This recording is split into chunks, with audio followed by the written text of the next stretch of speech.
अब एक बात सावधानी से सुनिएगा। शायद शिव महापुराण के माध्यम से अभी तक ये बात सामने नहीं आई, पर शिव पंचायत कथा में आ रही है। तो सावधानी से सुनना।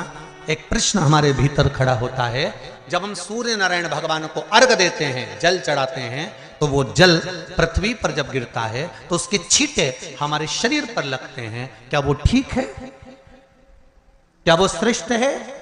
तो शिव महापुराण की कथा कहती है, जब हम सूर्य को अर्घ देते हैं, सूर्य को जल चढ़ाते हैं, वो पानी जब पृथ्वी पर गिरता है, उसके छींटे हमारे शरीर पर लगते हैं, तो वो श्रेष्ठता का भाव निर्मित करते हैं। वो गलत नहीं हो सकता। कारण अब वो भी समझ लीजिए।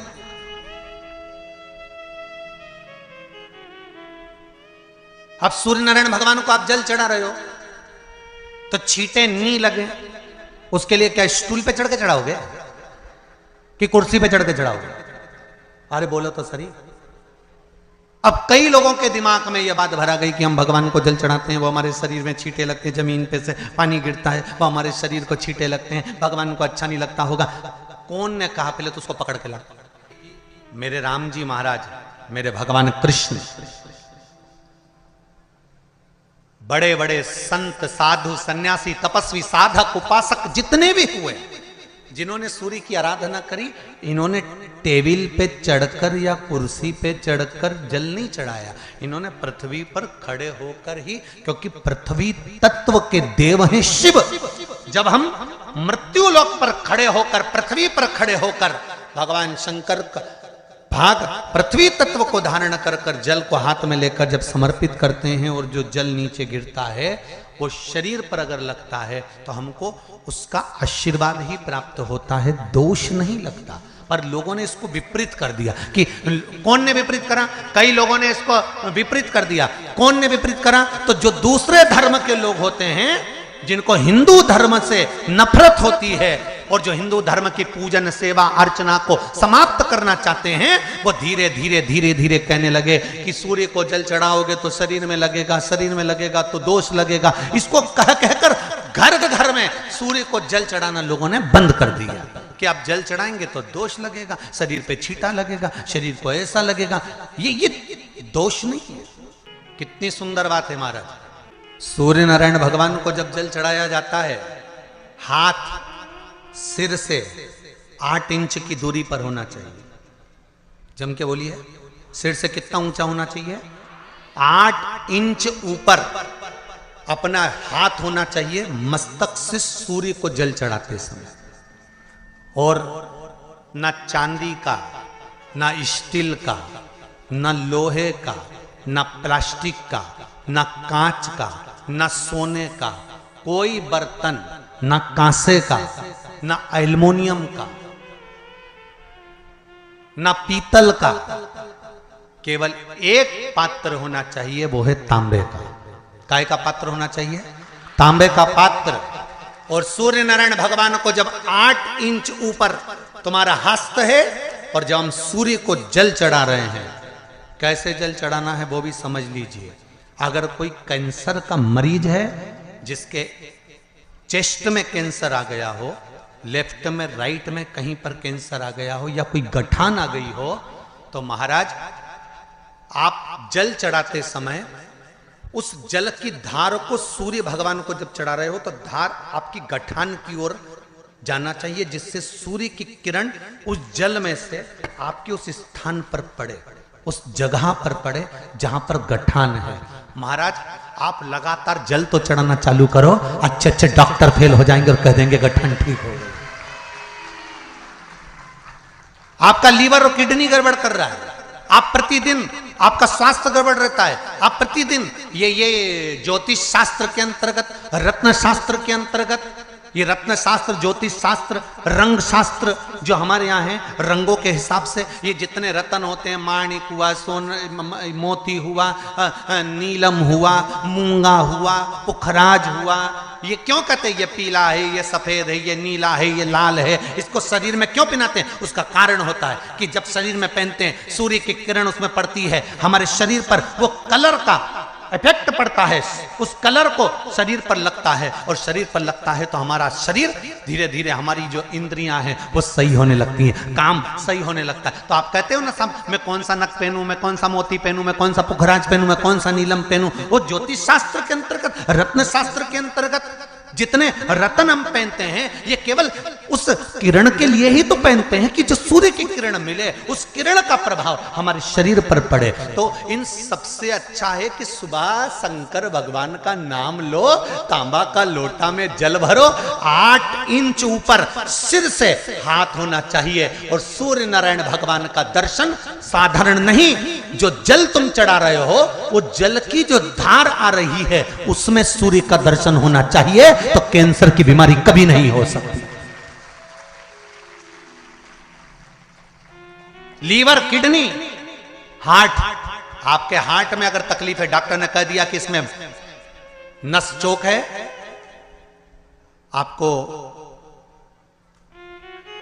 कहीं ना कहीं छल्ला डलेगा, आपको कह दिया इसमें कुछ ना कुछ प्रॉब्लम आ रही है, आप सूर्य को अर्घ देना चालू कर दो, सूर्य को जल चढ़ाना चालू कर दीजिए। आप सूर्य को जल चढ़ाओ, वो जल की जो तरंग आ रही है, वो जल जो निकल कर जा रहा है, उसकी जो किरण आपके हृदय पर, आपकी छाती पर पड़ रही है, नाड़ियों में पड़ रही है, नसों में पड़ रही है, उसका बल देखो तो शरीर 1 महीना लगातार चढ़ाओ तो 15 दिन 20 दिन कर तो देखो।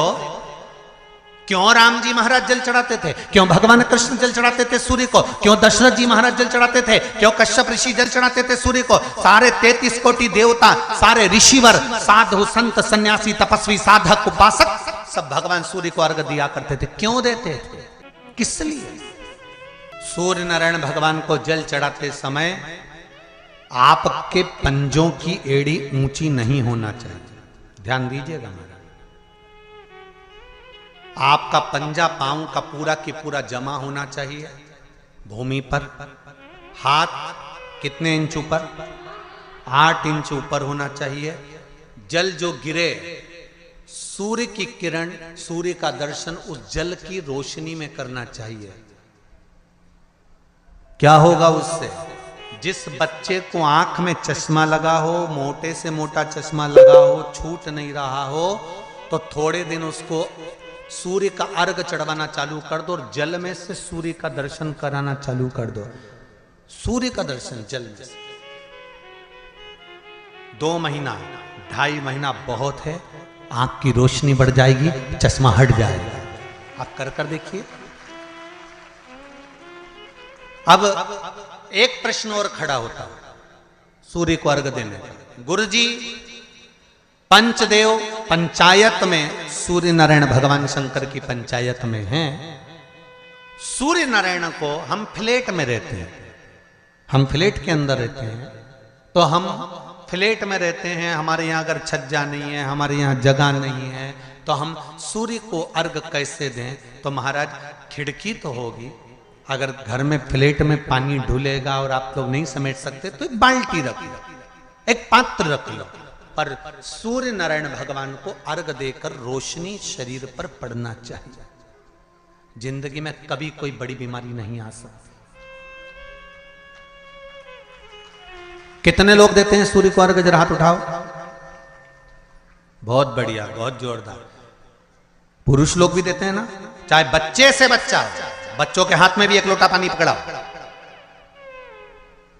घर में छोटे बच्चे हो ना, उनको तांबे का लोटा दो, पानी दो, जा बाहर खड़े हो जा, 1 लोटा पानी चढ़ा के। पहले दिन आप स्वयं बच्चे के साथ बाहर खड़ी हो, ओटले पर, घर के बाहर खड़ी हो, छत पे खड़ी हो या घर के बाहर खड़ी हो, और बच्चे से कह लो चढ़ाओ बेटा, देखो ऐसा हाथ 8 इंच ऊपर करिए, तांबे का लोटा लेकर पानी धीरे धीरे डोलना है, जैसे वो स्लो मोशन के सीन नहीं होते नाटक में, ये एकदम धीरे धीरे, बस नहीं तो मालूम पड़े छोरा छोरी एक साथ उंडेल के अंदर नहीं। जल चढ़ाते समय उस पानी में से सूर्य की किरण पड़ना चाहिए, सूर्य की किरण। एक बात और कहना चाहूंगा, अगर आप लोग स्वीकार करेंगे तो, अगर कहीं आपको लगता हो कि बच्चा पढ़ने में कमजोर है, विद्या में कमजोर है, रिजल्ट अच्छा नहीं आ रहा, पढ़ने में कमजोर है, वो पढ़े अपनी जगह पढ़े, वो कार्य करे अपनी जगह करे, मेहनत करे अपनी जगह करे। बच्चों को कह दो कि कुछ समय के लिए सूर्य को अर्घ देना चालू कर। सूर्य की किरण जहां पर ब्राह्मण या हिंदू धर्म का व्यक्ति मस्तक पर तिलक लगाता है, भुकुटियों के बीच में उस सूर्य की किरण इस भुकुटी के बीच पड़ना चाहिए, परंतु पानी कम से कम ना करते हुए स्लो मोशन में धीरे धीरे गिरना चाहिए, एकदम धीरे धीरे। तो यहां एक रेखा सूर्य की किरण से पड़ती है। सूर्य नारायण भगवान को स्टील के लोटे से या चांदी के लोटे से या पीतल के लोटे से या प्लास्टिक के लोटे से या कांच के बर्तन से जल चढ़ाने से आयु छिन्न होती है। क्या समाप्त होती है? आयु। और सूर्य नारायण भगवान को अगर तांबे के लोटे से जल दिया जाता है तो आयु की वृद्धि होती है, और दिन भर में अगर कोई काम अटकने वाला है तो वो काम का रास्ता खुल जाता है और शरीर की बीमारी समाप्त हो जाती है। शरीर की बीमारी समाप्त हो जाती है। एक नियम बना लो कि हमारे शरीर को, क्योंकि दिन भर हम दुकान पे बैठे रहते हैं, नौकरी में लगे रहते हैं, सर्विस में लगे रहते हैं, अगर मुंबई, पूना, चेन्नई, मद्रास आदि का अधिक बड़ी बड़ी सिटियों में लोग रहते हैं तो उनको ऑफिस जाना पड़ता है। सवेरे से जल्दी उठते हैं, काम करते हैं, दिन भर ऑफिस में लगे रहते हैं। व्यापार करने वाला व्यक्ति व्यापार करता रहता है, नौकरी करने वाला व्यक्ति नौकरी करता रहता है, धंधा करने वाला व्यक्ति धंधा करता रहता है, ठेला चलाने वाला, गाड़ी चलाने वाला गाड़ी चलाता रहता है। घर की माताओं को एक नियम चालू कर देना चाहिए। क्या नियम? क्योंकि जान है तो जहान है। बोलो सही है कि गलत है? शरीर में रोग आ गया, बीमारी आ गई, और तुमने 5 लाख रुपए महीना भी कमाया, मान लो, एक सरल भाषा में समझ लो, 5 लाख रुपए महीना तुम कमा रहे हो, 4 लाख रुपए महीना तुम कमा रहे हो, और शरीर में बीमारी आ गई। अब वो 5 लाख रुपए तुम्हारे कमाए हुए किसी काम के हैं क्या? हॉस्पिटल में जाओगे, दवाई में, गोली में, जांचों में वो समाप्त होते चले जाएगा। तुमने कमाया किसके लिए था? अपने बच्चों के लिए। मेहनत किसके लिए करी? अपने बच्चों के लिए। परिश्रम किसके लिए करा? आगे बढ़ने के लिए। और मालूम पड़ा कि तुम बीमार पड़ गए, जितना तुमने कमा कर जोड़ा था वो सब तुम्हारी बीमारी में लग गया। तो ऐसा कमाना कोई फायदे का है क्या? कमाओ, दिल से कमाओ, जितनी तुम्हारी कैपेसिटी है उससे दुगना कमाओ, पर उसके साथ एक काम चालू करो कि तुम अंतिम क्षण तक, जब मौत तुम्हारे दरवाजे पर आए, तुम्हारी उम्र जब पूरी हो, तब तक भी तुम बीमार नहीं पड़ो। उसके लिए एक काम चालू कर दो। हमें तांबे के लोटे में पानी भरना है, सिर से 8 इंच ऊपर रखना है, सूर्य को अर्घ देना है, और जो पानी नीचे गिरेगा उस पानी में से सूर्य का दर्शन करना है। वो पानी जब हमारे शरीर के इस हृदय रेखा के सम्मुख से, इस कपाल रेखा के बीच में से, मध्य से उस पानी की धार जब सूर्य की किरण देगा तो हमारे शरीर में कोई बड़ी बीमारी, ना कैंसर, ना लीवर, ना किडनी, कोई अटैक पटैक आ ही नहीं सकती। मेरा बच्चों से भी निवेदन है कि आप अपने पापा से कहो, आप अपनी मम्मी से कहो, और बड़ों से निवेदन है वो अपने बच्चों से कहो। बुजुर्ग माताओं से निवेदन है, अगर आप अपने बच्चों को सुखी देखना चाहती हो, बीमारी में पैसा नहीं लगाना चाहती, आप अपने बच्चों को अंत समय अपनी आंखों से उसको तड़पता हुआ नहीं मरना देखना चाहती, तो सूर्य को अर्घ देना चालू कर दो। क्योंकि सूर्य की किरण जल के साथ जब इस शरीर पर पड़ती है तो शरीर में कोई बीमारी टिक ही नहीं सकती। ये श्रीमद् शिव महापुराण की कथा कह रही है। ये ज्योतिष शास्त्र कहता है, रंग शास्त्र कहता है। हमारे जितने ज्योतिष शास्त्र हैं, रंग शास्त्र हैं, नग बताते हैं, मोती बताते हैं, नीलम बताते हैं, पन्ना बताते हैं, ये सब क्या पहनाते हैं? रंग का क्यों पहनाते हैं? क्योंकि रंग का इफेक्ट इस शरीर पर पड़ता है। कपड़े कौन से कलर के पहन रहा है उसका इफेक्ट इस शरीर पर पड़ता है।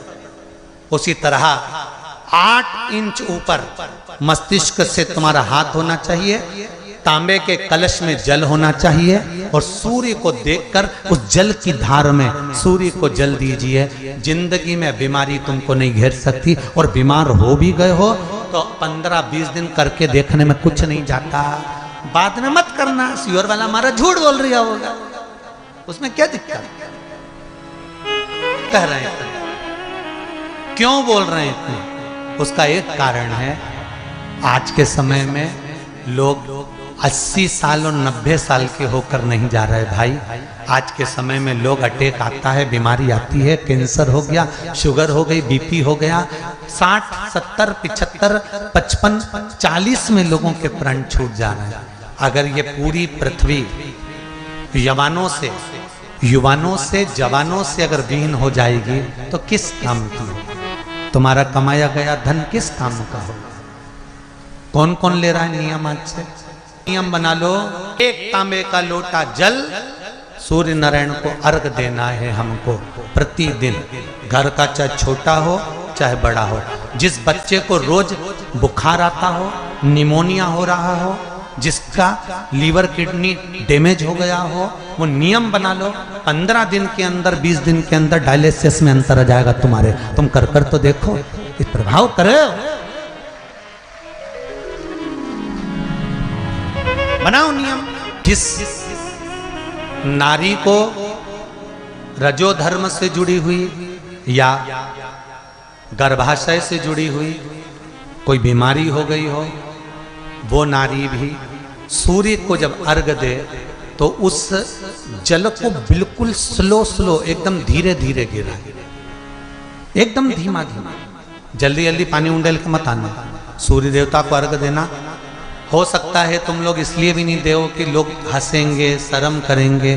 तो दुनिया हंसे, जब हॉस्पिटल में पड़े रहोगे तब नहीं हंसेंगे कि कमा कमा के मर गया, ले यहीं छोड़ दिया। जब भी तो लोग हंसेंगे। तो उससे अच्छा है दुनिया आग लगे बस्ती में, अरे अच्छे से बोलो जरा, आग लगे बस्ती में, अपन रहो मस्ती में। और एक निवेदन हो रहे, जो ये बात कही है इसकी क्लिपिंग आप काट लेना और सारे के व्हाट्सएप पे भेज देना। 1 लोटा तांबे का जल सूर्य नारायण को देना है इस शरीर के लिए, क्योंकि हमने परिवार के लिए बहुत करा, अब अपने लिए करना है। कोई पैसा लग रहा है? नहीं, बोलते जाओ। सियोर वाले महाराज ने तुमसे धन मांगा? नहीं। पैसा मांगा? नहीं। इसमें तुम्हारे अगर प्राण बचेंगे तो सियोर वाले महाराज का कोई भला होगा? नहीं। भला किसका होगा? तुम्हारी पत्नी का सौभाग्य अमर होगा, तुम्हारे बच्चों का पिता उनके सामने होगा और माँ उसके सामने होगी। तुम्हारे लिए करना, या हमारे को कुछ नहीं चाहिए, तुम तो तुम्हारे लिए करो।